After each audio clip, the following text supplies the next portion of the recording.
Olá, sejam todos muito bem-vindos ao podcast Devaneios Filosóficos, agora no bloco Não Monogamia e Anticolonialismo. A ideia aqui é a gente discutir a partir de teorias, de depoimentos e relatos e muita reflexão, o que nós entendemos por relações afetivas e como que nós podemos descolonizar essa noção inteira que nós construímos ao longo do tempo sobre o que é o amor, o que é amar e o que são as relações humanas. Vem comigo que temos muita coisa interessante para falar. Você já parou para pensar?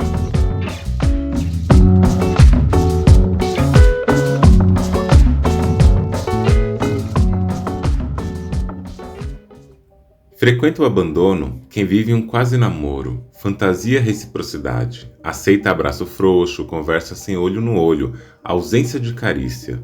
Frequenta o abandono quem chama a rejeição de saudade, implora por qualquer fiapo de atenção, enfeita sua própria desvantagem. Frequenta o abandono quem vê na recusa uma possibilidade de mudança, ignorando os sinais óbvios da distância. Frequenta o abandono quem não reconhece que ser bem tratada não é um mérito, mas uma condição e segue chamando migalhas de banquete. Frequenta o abandono com assiduidade quem se contenta com tão pouco que o outro, para mantê-la, descobre que pode dar cada vez menos. Frequenta o abandono quem não está disponível para viver um romance porque namora um drama. Esse é o poema Sempre Bom Relembrar, escrito por Marla de Queiroz. Eu achei esse poema na internet. E estou aqui hoje para comentar um depoimento que chegou aqui no nosso formulário. O depoimento chegou em forma de áudio, então eu vou colocar o áudio aqui para vocês escutarem. Eu mudei o tom da voz para ficar uma voz talvez não tão reconhecível em relação à voz original, tá bem diferente. Mas eu vou colocar o depoimento na íntegra e, pelo que eu entendi, esse depoimento veio depois que a pessoa ouviu o episódio sobre términos e lutos. E a pessoa vai trazer o seu depoimento, nós vamos escutar aqui e depois eu vou criar devaneios sobre o assunto geral. E eu já abro com esse poema porque é para dar spoilers, né, do que vem por aí e falar um pouco sobre o que habita entre o desamparo, o medo da solidão, o medo do abandono, como que a gente pode tentar lidar com isso. Então, vem comigo, vamos escutar este depoimento. Quem nos fala é uma mulher, usa os pronomes ela dela, de 24 anos, bissexual, de São Paulo. E ela vai dizer o seguinte: a minha dúvida é porque recentemente eu passei pelo fim de algumas relações que eram importantes para mim e eu sofri um aborto também. E, assim, digamos que eu não tenha tido muito apoio de quem era também responsável pela situação. E não que eu esperasse muito que essa pessoa estivesse aqui. Todos os sinais estavam muito claros. E eu não quis enxergar, eu acredito. E agora eu tô lidando com aquela expectativa depois do fim de que vai voltar, de que ainda tem chance, de que alguma coisa pode mudar e que alguma coisa pode melhorar e que essa pessoa vai me procurar porque ela pode ser que ela goste de mim. E isso, eu queria lidar com isso porque eu sei que isso não é real. Eu sei que uma das possibilidades é que isso não aconteça e que essa pessoa de fato não goste de mim e que eu realmente tô sozinha num momento delicado e é isso, sou eu e eu e tá tudo bem. Eu sabia que lidar com isso, lidar com a solidão ia ser um desafio muito grande, mas a vida nem sempre escolhe momentos muito bonitos pra gente ter que lidar com essa solidão. Enfim, eu não sei se deu pra entender muito bem, mas enfim, é isso. Eu gostei muito, muito desse episódio. Eu queria agradecer pelo trabalho que vocês fazem. É um trabalho muito bonito e tem me ajudado bastante. Bom, refletindo a partir desse relato que a pessoa trouxe, eu digo que tem muitas coisas em aberto que eu não vou poder aprofundar muito por falta de informações mesmo, né? Eu não faço uma investigação do tipo, a pessoa manda um depoimento e eu vou conversando com a pessoa para a gente chegar num entendimento amplo da história. Eu deixo aqui bem no campo da associação livre mesmo, a pessoa me manda o depoimento e o que for mandado aqui eu vou usar como um ponto de partida para outras reflexões e tentar refletir sobre o depoimento, sobre o que a pessoa trouxe. Não tem nenhum caráter terapêutico, não tem nenhum caráter de afirmação, de anulação do que foi dito. Não é sobre emitir um juízo de valor, né, sobre o depoimento. É sobre colocar esse assunto, essa conversa, esse desabafo, essa abertura que a pessoa trouxe dentro de uma discussão sobre um tema que englobe esse assunto, e se a gente puder falar um pouco sobre ele, melhor ainda, né? Mas tem algumas coisas abertas aqui, como por exemplo na parte que a pessoa diz sobre ter feito um aborto. A gente não sabe se foi um aborto espontâneo, se foi planejado, se foi manipulado no sentido de que alguém induziu que isso acontecesse, se foi de uma livre escolha. A gente não sabe exatamente como que aconteceu, não tem nenhuma questão de sentido de valor moral, né, de ter feito o aborto em si, é mais sobre eu não saber alguns detalhes que não dá para eu dizer muito a respeito. E também eu não sei muitos detalhes de toda a história, de todo o funcionamento e etc. Então, o que eu vou comentar aqui vai ser trazendo o tema geral que eu senti que ronda todo o depoimento para a gente conversar. E para falar disso, eu acho que é importante a gente pensar sobre o que a gente também imagina como um medo do abandono, né? A gente tem medo de ser abandonado na vida. Isso não é uma coisa que eu nasci assim, vou morrer assim, mas também não é uma coisa que é totalmente descolada de nós, seres humanos. Por exemplo, nós, seres humanos, logo somos animais angustiados, né? Somos animais que têm muita angústia, carentes por proteção e que desejam muito acolhimento. E ao meu ver, pelo menos, há nitidamente uma nuvem que cobre todas essas noções que dão vazão a uma sensação de autossuficiência, que é a fantasia. Um sistema que precisa de pessoas cada vez mais carentes e angustiadas, como é o capitalismo e o neoliberalismo, não sobreviveria se a gente não pudesse perceber que a nossa, entre aspas, essência é justamente essa, né? Desejar a companhia alheia. Tal sistema como esse que a gente vive, embora faça muito uso das nossas angústias, ele também não foi se produzindo para que, uma vez a gente percebendo essas angústias, essas carências e também aprendendo sobre isso, a gente lidasse muito bem de um modo saudável, compreendendo, por exemplo, quais são os nossos problemas. Pelo contrário, né? O capitalismo precisa que essas angústias sejam cada vez mais aceleradas, cada vez mais potencializadas. Por quê? Porque quanto mais carente nós estivermos, mais necessidade nós vamos produzir e ter em relação a comprar coisas que tirem a nossa carência. O capitalismo ele foi feito para criar uma carência, aumentar uma angústia e vender uma suposta solução para que isso desse certo. E entre outras coisas, muitas outras coisas, uma possível verdade é que a gente tem medo de perder os nossos recursos. E entre eles, a gente tem medo de perder os nossos afetos. O afeto ele é um recurso emocional muito importante. A gente tem medo de construir uma idealização toda complexa e fantástica sobre outras coisas e pessoas, e aí, num golpe silencioso, temos o medo de perder tudo isso e ficar em desamparo, sem proteção e, portanto, sem segurança. Enfim, eu diria que, quase naturalmente, nós temos medo do abandono.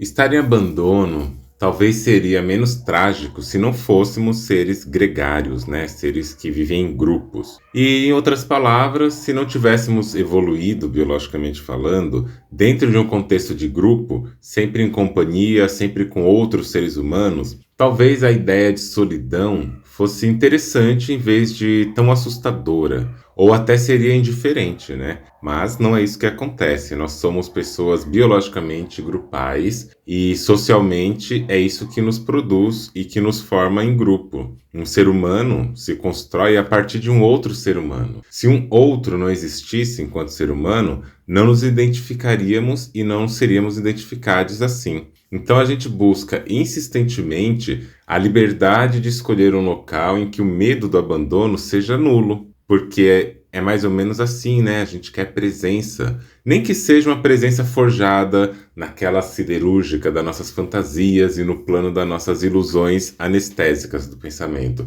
Nem que seja uma presença que a gente fantasia que ela existe. E aí, a gente tem que entender uma coisa também. Como estratégia histórico-política, a gente tem a manutenção de mecanismos que cada vez mais nos mantêm reféns da nossa falsa ideia de liberdade. O que a gente tem que saber também é que nenhuma ideia de liberdade ela é forte o bastante para resistir ao desejo mais sutil que nós temos por segurança. Até a mais suave brisa do desejo por segurança é capaz de abalar o mais alto edifício da liberdade. Sobretudo, né, quando queremos assegurar a nossa própria vontade de ser livres. E cada uma dessas buscas se encontra em polos distantes, não necessariamente opostos. O que significa? Quanto maior a liberdade que a gente quer, geralmente menor é a segurança que a gente consegue, e vice-versa. E um outro aspecto que a gente também não pode deixar de considerar aqui diz respeito a alguns mecanismos que a gente usa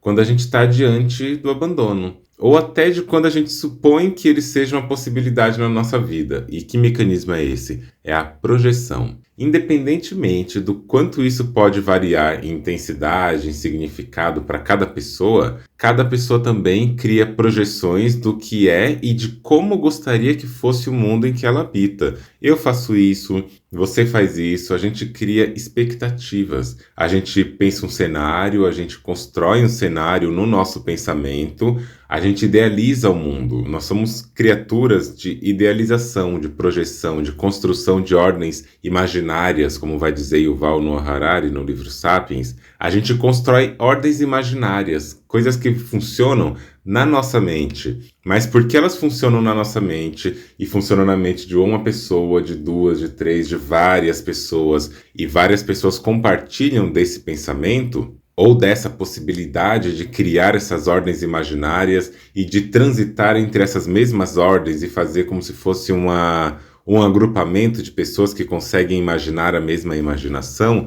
a gente constrói grupo. A gente constrói habitações, a gente constrói ideias, a gente constrói deuses, a gente constrói amor, a gente constrói uma série de coisas. A gente projeta nossas vontades, nossos desejos, nossos medos, as nossas expectativas em vários objetos psicológicos, que podem ser coisas, podem ser pessoas, podem ser entidades, né? Desde a carreira profissional até o atendimento em um estabelecimento, desde a nossa vontade de ter acolhimento até o medo de uma violência, nós temos projeções de que as coisas deveriam funcionar em dinâmicas que nos agradassem e ou que nos causassem pelo menos insegurança. E é por isso que a gente projeta no passado os nossos erros e acertos e no presente as nossas vontades mais viscerais. E no futuro, o que a gente faz? A gente projeta tudo aquilo que a nossa mente seria, que na nossa mente seria o nosso conforto, mas que não estão sequer materializados. A gente às vezes vive um passado como um lugar que ainda não foi muito bem entendido, não foi muito bem resolvido, não foi muito bem sequer olhado com atenção. E aí a gente pega esse passado, começa a remoer esse passado, agitar o passado, reviver muitas coisas de, como a gente falou em episódios anteriores, né, sobre luto, a gente começa a viver quase uma melancolia em vez de um luto propriamente dito desse passado, e conforme a gente vive e remexe o caldeirão do passado e agita aquela coisa naquele caldo quente, vai respingando na nossa pele, a gente vai se queimando com o passado, a gente começa a criar expectativas de um futuro, baseado no que teve naquele passado, que a gente quer que se repita ou não, mas a gente vai lá desenhando, construindo, elaborando, projetando e criando um futuro que, se no passado houve um abandono, se no passado houve uma perda, houve uma falta, alguma coisa do tipo, nesse futuro idealizado, a gente não vai querer isso de novo. A gente vai criar expectativas de que aquilo não aconteça. E o que a gente faz? A gente dá um salto enorme do passado para o futuro, sem muita reflexão, sem muita base às vezes, mas só porque a gente quer não sentir o que sentiu antigamente, no passado que não está tão resolvido, né? Freud vai dizer que se o seu passado ainda te atormenta, é porque ele ainda não é passado. Ele não é mais não é um passado, ele é um presente. Só que a gente sai desse lugar de pensar o passado e já projeta o futuro. E o que acontece com o presente? Onde está o presente? O que a gente está fazendo nesse presente, né? O que a gente está vivendo de fato? A gente não está vivendo o luto, a gente não está vivendo a perda, a gente não está vivendo aquilo que acabou. Eu não gosto dessa ideia de um amor faltante, que a vida tem que ser baseada na falta e as coisas não podem se realizar. Deixa isso para os povos europeus brancos. A gente quer que a coisa aconteça. Nunca a gente vai ter garantia de nada. E nem toda garantia ela vai ser absoluta. Mas essa coisa de que tem que ter a falta o tempo todo também não é o que eu estou pregando aqui, não. Porque eu não estou pregando, né? Não é o que eu estou falando. A gente quer coisa, quer presença. Mas às vezes, no desejo de querer uma presença muito estabelecida, a gente se apega no passado para produzir um futuro que não considera o presente. Isso a gente faz como? Com projeções. Projeções do nosso desejo, da nossa vontade. E projeções, geralmente, dizem respeito àquilo que não temos como concretizar de um modo substancial, mas que a gente quer, tanto que a gente precisa visualizar sua existência de uma outra maneira, num outro espaço, projetando em algum anteparo. Sabe aqueles projetores de multimídia que a gente tem nos escritórios, nas salas de aula e algumas pessoas têm em casa, e que é o próprio cinema também? Esse projetor, ele vai emitir uma imagem que vai ser inserida ali um arquivo naquele projetor e a função dele é emitir uma imagem. Só que se ele projetar num ar infinito, ele não tem imagem nenhuma, ele não tem nem utilidade, ele não serve. Ele precisa de um anteparo. Ele precisa de um anteparo que seja o mais liso possível, o mais livre de cores possível, o mais branco possível. Para quê? Para que neste anteparo ele projete tudo o que ele precisa projetar. Então a projeção é isso, a gente tenta higienizar um espaço, reservar uma parede, a gente cria esse lugar higienizado onde tudo que precisa incidir sobre ele é a nossa projeção, para que essa projeção ela seja muito nítida. Então, nessa lógica, sem dúvida nenhuma, a gente vai projetar também nas pessoas os afetos que nos faltam. Seja porque nunca tivemos, seja porque nos faltam, ou porque a gente aprendeu a desejar a qualquer custo. A gente projeta na outra pessoa aquilo que nos mostra meio que nebuloso, na nossa própria compreensão. A gente quer ver com nitidez na outra pessoa e nos objetos afetivos e psíquicos que a gente projeta, aquilo que em nós está meio borrado e por vezes até rasurado, incompreendido ou desagradável. Existe na gente o hábito de terceirizar nossa falta e de contabilizar nas ações alheias das outras pessoas, né? O que não nos agrada, ou então aquilo que nos fere o sentimento.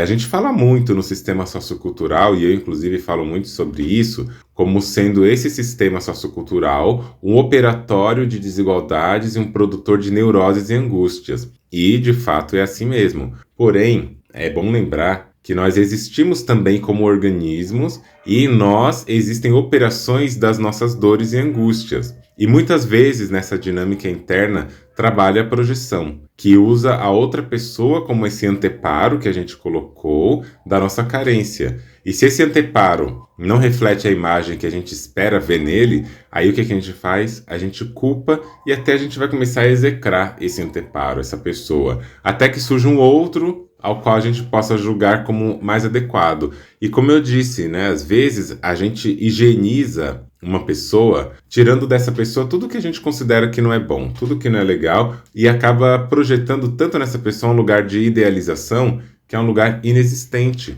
um lugar que não dá tempo de perceber como que as coisas acontecem, porque a gente criou uma cena sobre aquilo. E se a gente quer lidar com esse medo do abandono, o que seria, né, esse medo do abandono? É esse medo de perder esse anteparo, às vezes. É o medo de perder uma coisa que nós achamos que era garantida para nós e que nós acreditamos que estaria sempre com a gente. E quando a gente fala disso, a gente está falando de também descolonizar afetos. Por isso que isso está num bloco de não monogamia nesse podcast, né? E para dizer que se a gente quer lidar com o medo do abandono, a gente precisa também compreender quais são os caminhos pessoais que nós estamos trilhando nessa compreensão.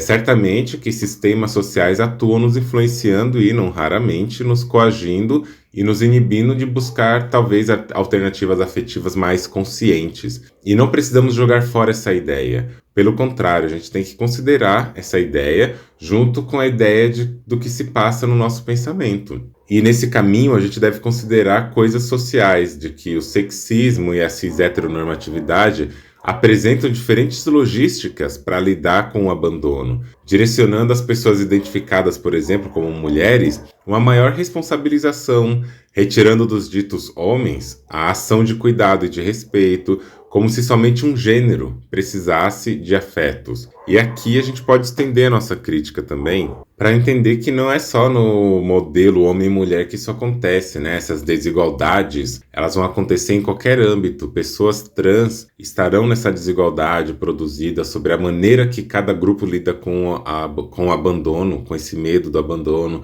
e com o abandono propriamente dito. Da mesma forma, a raça, a etnia também exercem funções e diferenciações concretas, sendo, não por acaso, um marcador de quem merece mais e quem merece menos afetos. Isso vai aumentar a tendência do abandono e talvez até vai naturalizar o abandono em pessoas não brancas, porque o racismo no Brasil constitui em dizer qual que é o corpo que merece ou não afeto, ou no mundo, né? E pessoas negras, pessoas não brancas, não são dignas de afeto tanto quanto pessoas brancas. Mulheres não são dignas de afeto tanto quanto os homens cis. Por quê? Porque é dado quase um lugar de quem tem que prover o afeto. E quem vai prover o afeto, quem provém o afeto, geralmente são mulheres, pessoas não homens, né? Pessoas trans, não homens cis, eu digo. E a gente vai construindo essa narrativa. E o que acontece é que são projeções de uma parte sobre o todo. E aí outro desafio nessa temática de abandono, que é a não monogamia e mais abrangentemente essa não monologia, né? Monologia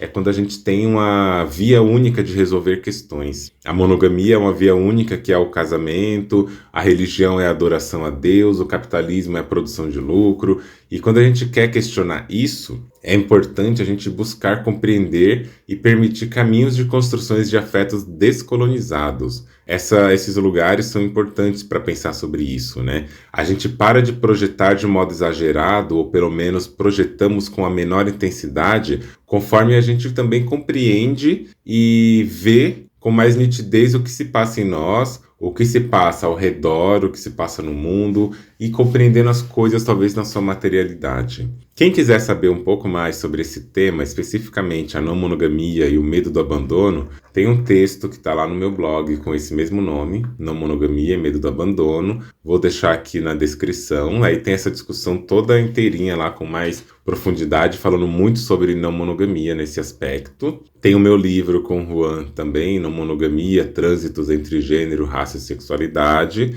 e você pode dar uma olhada nisso tudo para saber um pouco mais. E o que isso tem a ver com esse depoimento, com esse relato que nos trouxe aqui, caso ainda não tenha sido muito nítida a razão pela qual esse relato apareceu e por que eu estou falando tudo isso, né? Porque no relato a pessoa traz a questão de que, passado todo esse perrengue no relacionamento, a pessoa tem terminado vários relacionamentos, ou seja, é uma sessão, né? Uma sucessão de fins, de términos, de lutos que podem ou não estar resolvidos entre si. A gente não sabe se esses lutos, esses términos estão resolvidos entre si ou se são coisas que estão ainda em abertas, se são feridas cicatrizadas, em processo de cicatrização, ou se são feridas que ainda estão bem abertas e que estão doendo. Aparentemente causam dores, ou pelo menos algumas delas causam feridas, são feridas que causam dores e que ainda incomodam essa pessoa que nos mandou esse relato. Mas uma parte que chama atenção é essa parte justamente que a pessoa começa a comentar de que sente essa falta, sente esse desejo, talvez até essa esperança de que a pessoa vá procurá-la em outro momento, porque não é possível que a pessoa não gosta de mim. A pessoa talvez ainda gosta de mim. A pessoa talvez esteja com vontade de estar comigo, ela só ainda não veio. Talvez ela não deu o braço a torcer. Mas é interessante observar, né, conforme a gente vê também nesse relato, que enquanto a coisa está fervendo, acontecendo, enquanto a relação está ali acontecendo, se desenvolvendo, nem sempre a gente percebe o que a gente faz. Nem sempre a gente nota como que a relação está acontecendo e como que às vezes a gente cai em certos argumentos, a gente cai em certas dinâmicas que só depois, quando a gente está distante, como diz uma expressão, de longe se vê o alto. Então, talvez quando a gente sai da relação, quando por alguma razão ela acaba, a gente consegue observar que estavam com vários sinais. Quando a pessoa diz que tinham muitos sinais ali que davam para perceber, só que às vezes na hora que a gente está dentro da situação,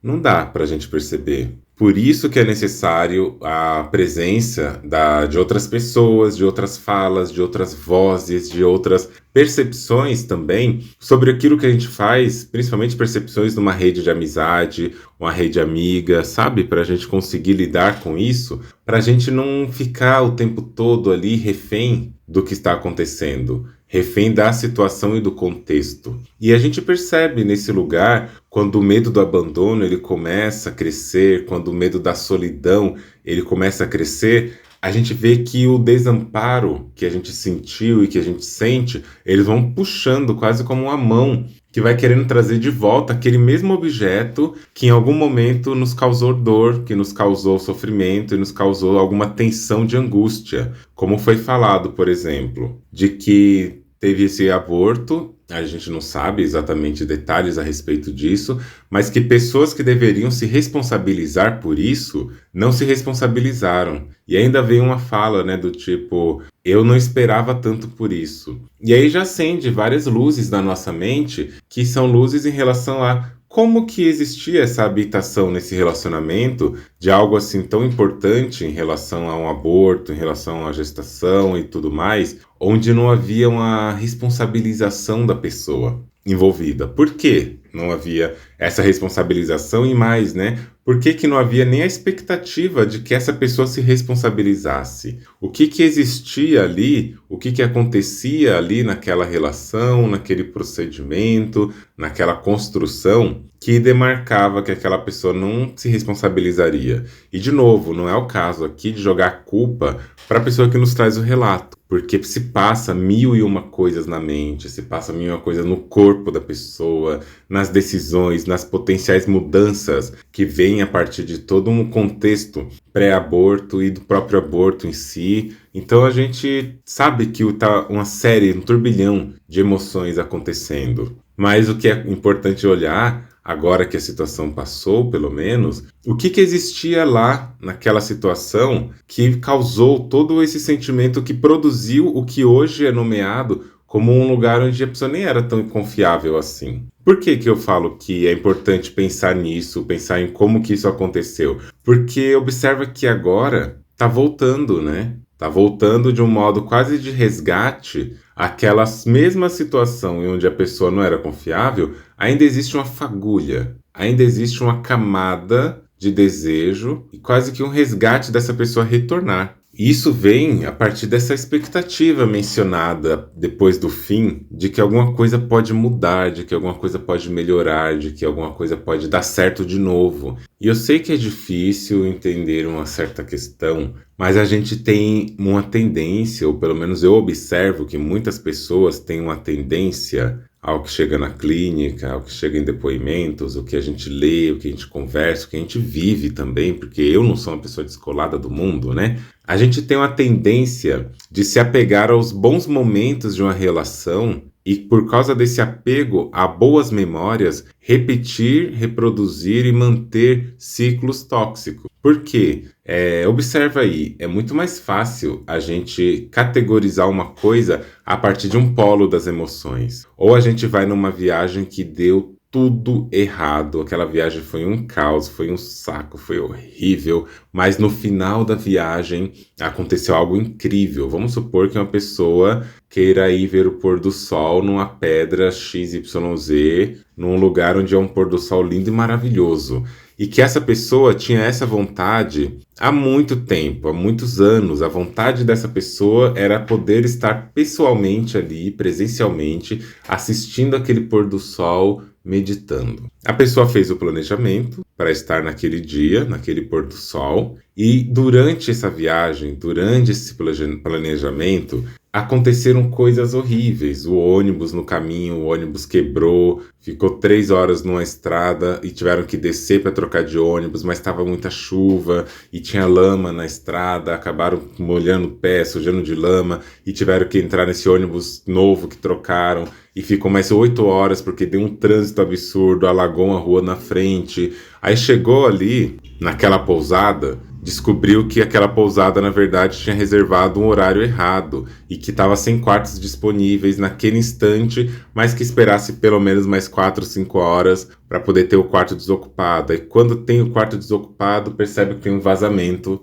no banheiro e de repente faltou água naquele dia. Mas aí que vai acontecer nos perrengues, você vai comer fora, você esqueceu a sua carteira, você teve que voltar para pegar, depois você vai comer num outro lugar e descobre que a comida te fez mal. E aconteceu uma série de coisas até que chegou no dia que você tinha programado, que seria um sábado de tarde, para ir até a pedra. Você vai até aquela pedra, chega ali, tem uma certa dificuldade para subir, acaba tropeçando sem querer e acaba arranhando bastante o joelho. E aí você sobe naquela pedra, umas 4h30, e senta ali, e ainda não está no pôr do sol, mas já está quase chegando ali, anunciando, e você começa a contemplar a paisagem. Você começa a contemplar tudo o que aconteceu naquele dia, você começa a ver a natureza, ver as aves ali voando, e de repente o céu começa a se alaranjar, e o pôr do sol que você tanto queria realmente aconteceu. E foi a coisa mais incrível, a coisa mais linda e a coisa mais maravilhosa que você sentiu na sua vida.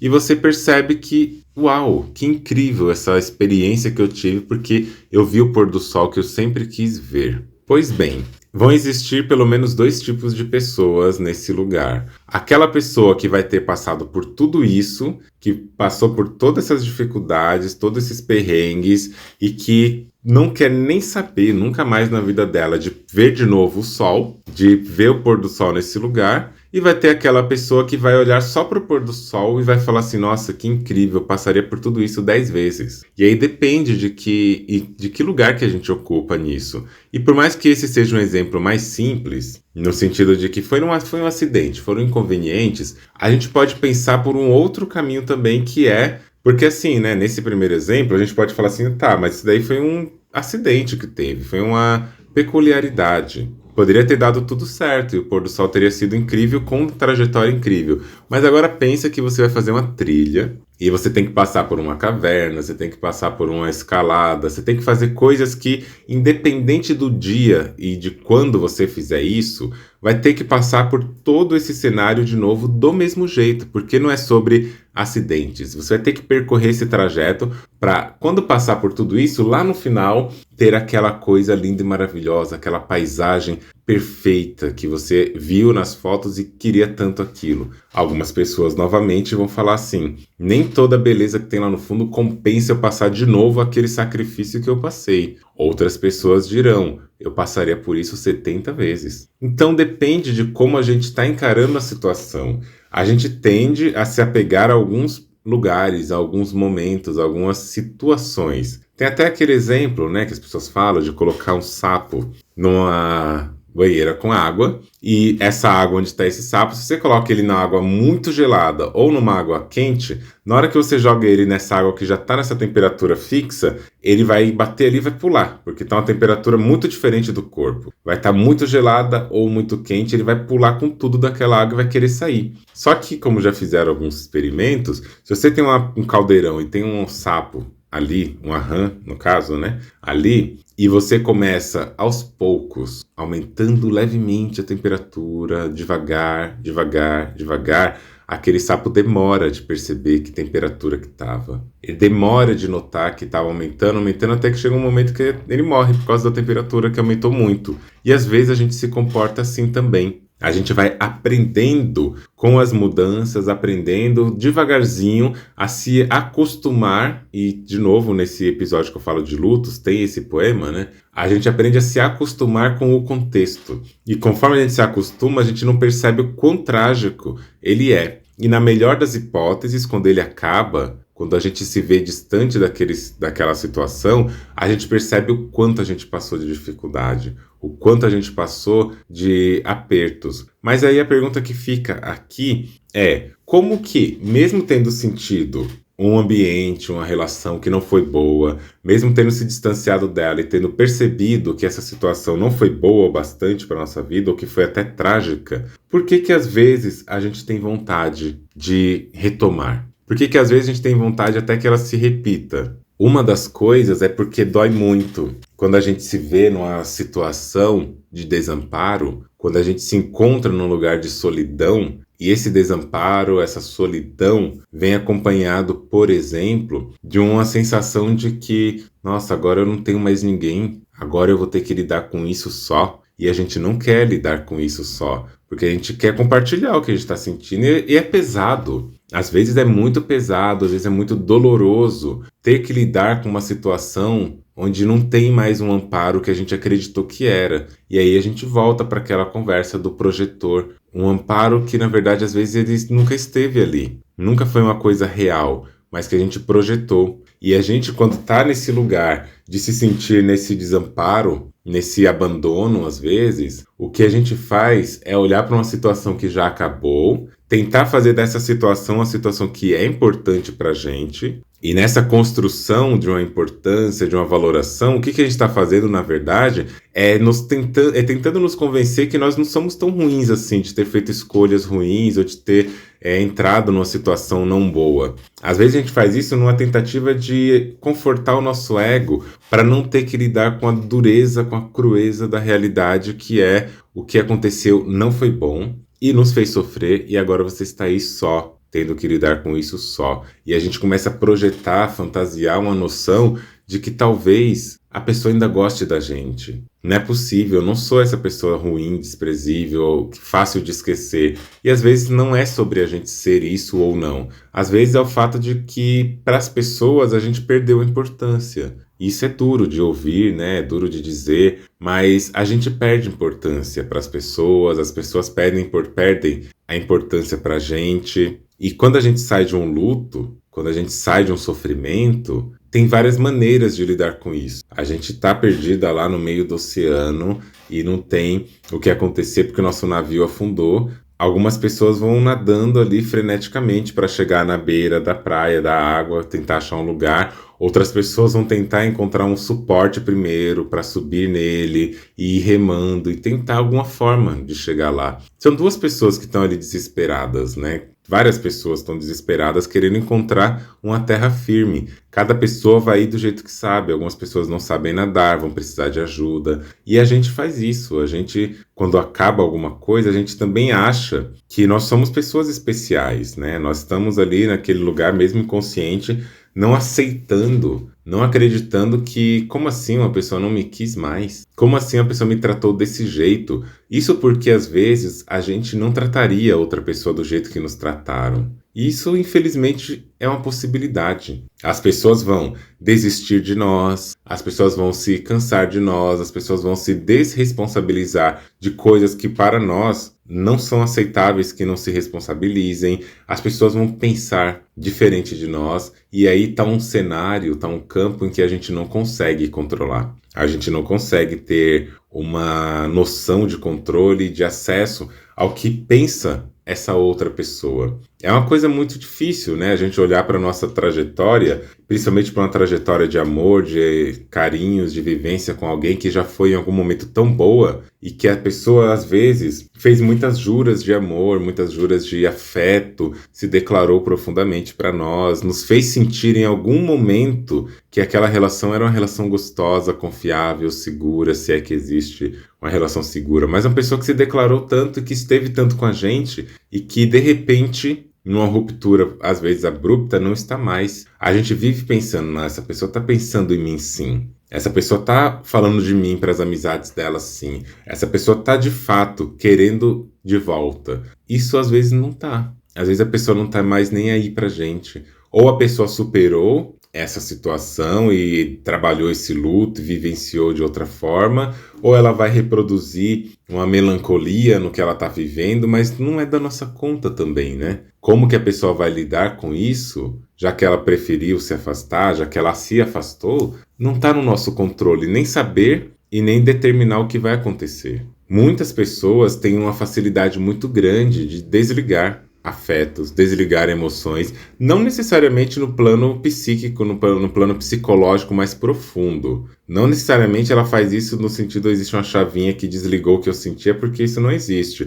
Mas tem muitas pessoas, a depender dos marcadores sociais que essas pessoas têm, a depender dos recursos afetivos, a depender da desejabilidade que essa pessoa tem no meio social, a depender da fluidez, a depender de uma série de outros fatores, inclusive de como que essa pessoa construiu a autoestima dela na sociedade e ser uma pessoa padrão, ser uma pessoa dentro dos aspectos de desejabilidade social, faz toda a diferença também. Pessoas que têm crianças, pessoas negras, pessoas trans, pessoas pobres, pessoas com deficiências, neurodivergentes. Essas pessoas, ela tem um outro lugar de construção do desejo, de construção do amor, do afeto. E toda essa construção diferente do que uma hegemonia poderia ter, vai fazer essa pessoa se sentir cada vez mais insegura em relação até mesmo a terminar um relacionamento. Enquanto que outras pessoas que têm o seu lugar de construção, de autoestima, de desejo, de empoderamento, de um lugar mais legitimado,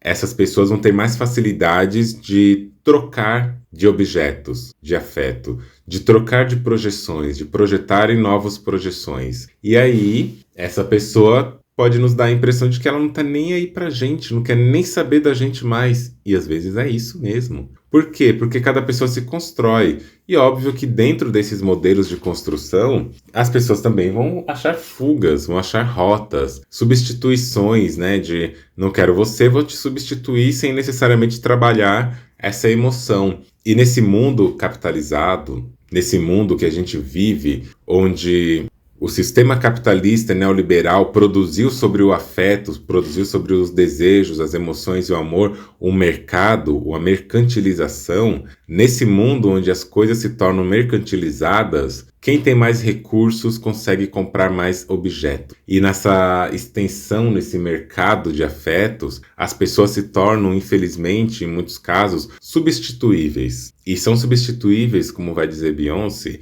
em 1 minuto. São substituíveis em 1 minuto. Enquanto a pessoa está indo embora, a outra já está chegando. E aí a gente tem que lidar com a angústia que nos causa esse abandono, esse sentimento do abandono. E muitas vezes eles falam sobre como que nós construímos o nosso afeto e onde nós depositamos o nosso afeto. Não é raro que pessoas que detêm mais marcadores sociais da diferença, ou seja, que está mais dentro, cada vez mais dentro de grupos, pertencendo a grupos de raças não brancas, né? Grupos de pessoas pobres, com deficiência, grupos de minorias sociais, minorias sexuais, etc. Não à toa e não por acaso e não raramente, são pessoas que acabam também construindo o seu desejo, desejando o seu afeto, construindo a sua afetividade, o seu senso de segurança em situações em que causem ali quase um certo lugar de suprimento. A pessoa tem que ser muito presente, a pessoa tem que ter todo o que chama de linguagens do amor, que eu vou fazer um episódio só para questionar cada item disso. A gente acha que atos de serviço, palavras de afirmação é a nossa linguagem de amor. E às vezes a gente acredita muito nisso, mas no fim pode ser que a nossa carência atrai pessoas que gostam de atenção. E as pessoas que gostam de atenção, que gostam de uma manipulação, amam pessoas carentes. E a gente vai achando que isso que está acontecendo é amor, é afeto, é desejo, é sentimento. E na verdade não, é só uma cumplicidade do que uma pessoa tem para dar e outra tem para receber. E a gente se arma nesse lugar. Não por acaso, como a gente vê nesse relato, tem esse lugar, né, de começar em algum momento a achar que a pessoa vai querer de volta, achar que vai poder ser tudo aquilo que foi em algum momento. Porque, como eu dei aqueles exemplos do pôr do sol, a gente se apega muito mais à ideia da coisa do que à coisa em si. A gente se apega à ideia de coisas que foram boas sem aprender a analisar o cenário como um todo. Tem pessoas que vão se apegar só aos pontos mais altos, um pico mais alto de emoção que foi sentido na trajetória trajetória, e tem pessoas que vão se apegar aos detalhes e vão mensurar esses detalhes, o quanto querem reviver isso ou não. Eu penso que esse segundo grupo é um segundo grupo que está exposto a mais possibilidades de frustração. A solidão, esse sentimento onde a gente às vezes está num lugar de despertencimento, um lugar de não inclusão, um lugar de estar só, e não é um só por escolha, é um só porque não teve outra escolha, e pode acontecer por vários motivos, né? Uma pessoa pode estar só porque de tanto que ela construiu critérios de vivência, de exigências de qualidade nas relações, ela percebe que isso vai minando, vai diminuindo o fluxo e o contato que ela tem com as pessoas, e ela acaba ficando só. Não porque ela escolheu estar só, mas porque o que ela exige como vivência não se encontra. Ou ela vai ficar só porque ela não pertence a um grupo, mas seja como for, é um estar só não escolhido. E assim como não se escolhe estar só, não consegue se escolher deixar de estar. E essa solidão, ela vem num lugar que ela causa tanto terror e tanto pavor, que às vezes a gente quer, no mais rápido possível, de uma maneira mais intensa possível, uma presença. E o que a gente faz? A gente vai resgatar o que a gente conhece de boa presença. E às vezes uma relação que ela é tóxica, que ela é abusiva, ou uma relação que ela não foi boa, que ela só terminou e ela não foi boa, ela guarda fragmentos de coisas boas. Quando a gente se apega só a esses fragmentos, a gente quer a relação inteira de volta. A gente fala, nossa, eu viveria tudo isso de novo para ver esse pôr do sol, para ver essa paisagem. E aí que tá, né? O que a gente realmente está esperando, o que a gente realmente quer. E quando tudo isso acontece e a gente está num momento muito delicado, a gente fica ainda mais frágil, mais vulnerável. A gente se torna mais vulnerável ainda a essas emoções, a esses desejos, a essas inseguranças que nos atravessam. Lembra de um episódio que eu tenho aqui que chama Dê Atenção àquilo que te atravessa o peito. Para quem tiver curiosidade, é o episódio de número 11. Dê atenção para aquilo que te atravessa o peito. É importante a gente olhar isso, né? É o episódio 11 da Capa Rosa, tá? Mas é importante a gente olhar para isso porque às vezes a gente se desconsidera no meio do caminho e pensar que a não monogamia é esse lugar onde a gente vai construindo também a nossa rede de afeto, para que a gente não fique dependente, por exemplo, de um afeto sexual, de uma pessoa única que seja colocada como única expoente e de importância no nosso percurso. Lembrar que a importância da gente construir redes de afeto, redes de pessoas, outras pessoas para a gente poder trocar, para a gente poder conversar, que seja numa terapia para quem consegue fazer uma terapia,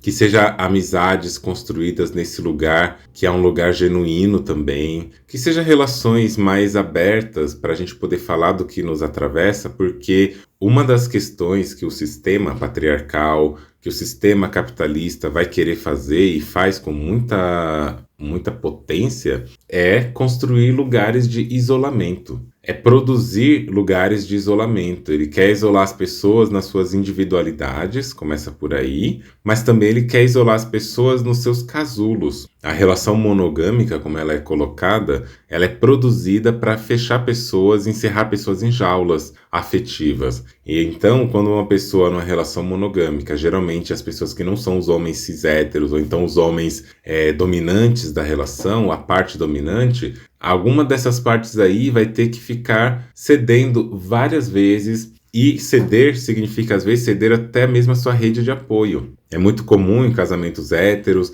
ou então casamentos homoafetivos, onde uma das partes detém mais poder, em que a outra parte para de ter suas amizades, não pode mais sair com suas amizades quando quiser, não pode mais ter uma vivência livre como tinha, porque agora você não é mais solteiro, você não tá mais só, você tá comigo, tem que fazer comigo. E esse fazer comigo, seja pelo dinheiro que vai te tirar da sua cidade, vai te colocar numa outra cidade onde você não tem novas amizades, seja um dinheiro que vai colocando sobre você a consequência de que você não precisa fazer tanto, eu vou suprir, e a pessoa vai te dominando pelo financeiro, depois pelo afetivo, porque tudo que você precisa eu tenho, eu sou tudo que você precisa, eu vou cuidar de você, e ali você vai perdendo redes, vai desabafando menos com outras pessoas, vai contando menos sobre as suas questões para outras pessoas, e aí você se vê cada vez mais só, cada vez mais desamparada, sem que esse nome chegue a ser chamado de desamparo. Às vezes o abandono, o desamparo e a solidão, eles já estão acontecendo enquanto o relacionamento está em curso. O que acontece é que depois que acaba o relacionamento, a gente nomeia. E nomeia esse processo sistemático dos relacionamentos monogâmicos mais intensos e das relações mais de dominação, onde é importante que uma das partes esteja só. Quanto mais vulnerável, quanto mais carente está uma pessoa, mais ela se torna alvo, mais ela se torna presa de pessoas que querem predar e querem violar os direitos, né? E é importante olhar para isso, como que a não monogamia é também esse espaço de questionar as nossas identidades, questionar as nossas redes de afeto, questionar o que nós estamos chamando, inclusive, de afeto. E eu acho que esse episódio ele se encaixa nessa temática, né, de desamparo, de medo de abandono, solidão, porque a gente não tem muito costume de lidar com a solidão. E eu não sei o quanto que é importante lidar com a solidão também, porque eu não acho que a solidão é uma coisa gostosa. Eu acho que a solidão ela é até uma proposta muito branca, muito colonial. A gente que tem essa tendência a viver em grupo, não, porque eu prefiro estar só.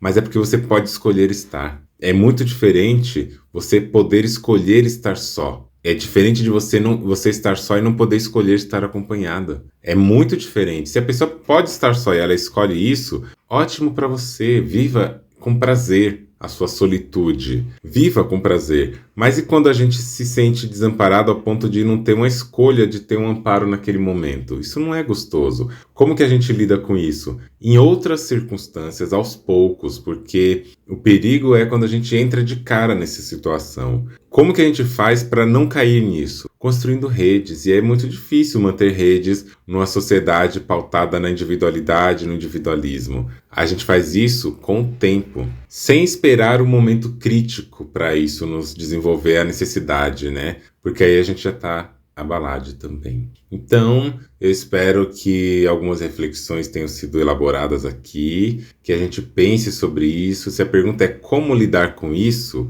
primeiro é reconhecendo o que fez aquela relação acabar. Isso é muito importante. O que fez o relacionamento acabar? Dê atenção aos detalhes do que fez aquela relação acabar. Porque às vezes a coisa passa um tempo e a gente começa a olhar sem entender tudo o que aconteceu e se apega a alguns pontos da relação e acha que por isso poderia voltar. Mas lembre-se, o que fez aquela relação acabar? Mudou. Aquilo deixou de existir, deixou de ser uma probabilidade. A gente se feriu, como que a gente se feriu, em que, aonde? É doloroso olhar para isso, é doloroso revisitar esses lugares, mas pode evitar repetições, pode evitar retornos de dores e sofrimentos que a gente não quer ter. E é importante se perguntar isso às vezes, né? Então vamos se perguntar, vamos olhar para isso, vamos dar uma atenção ao que atravessa o nosso peito, tá certo? Espero que esse episódio tenha contribuído para trazer pelo menos mais reflexões em relação ao tema e quero agradecer a pessoa que mandou esse depoimento. Vocês que nos escutem, mandem mais também, fiquem à vontade, nós vamos colocar aqui. E uma coisa que a gente precisa entender, enquanto a gente não fala do que acontece com a gente não se escuta.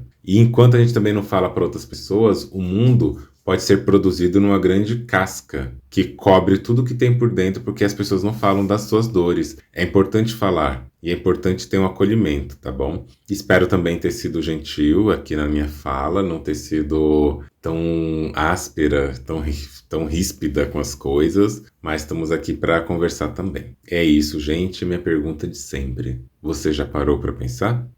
Então é isso, minha gente. Ficamos por aqui.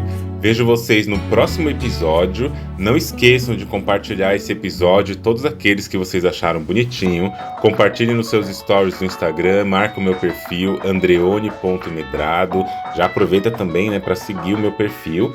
E se você quiser deixar o seu depoimento, se você quiser deixar um relato ou uma pergunta, você pode acessar o formulário que está no link aqui embaixo e você pode escrever a sua pergunta ali e eu vou deixar um espaço no formulário para você poder anexar também um áudio, caso você queira que o seu áudio seja colocado no episódio e eu comente sobre o seu áudio. Espero muito pela sua opinião, pelo seu depoimento e vamos juntos construir uma nova maneira de pensar na monogamia junto com todas as pessoas que estão aqui e ao redor de nós falando sobre descolonização das relações afetivas.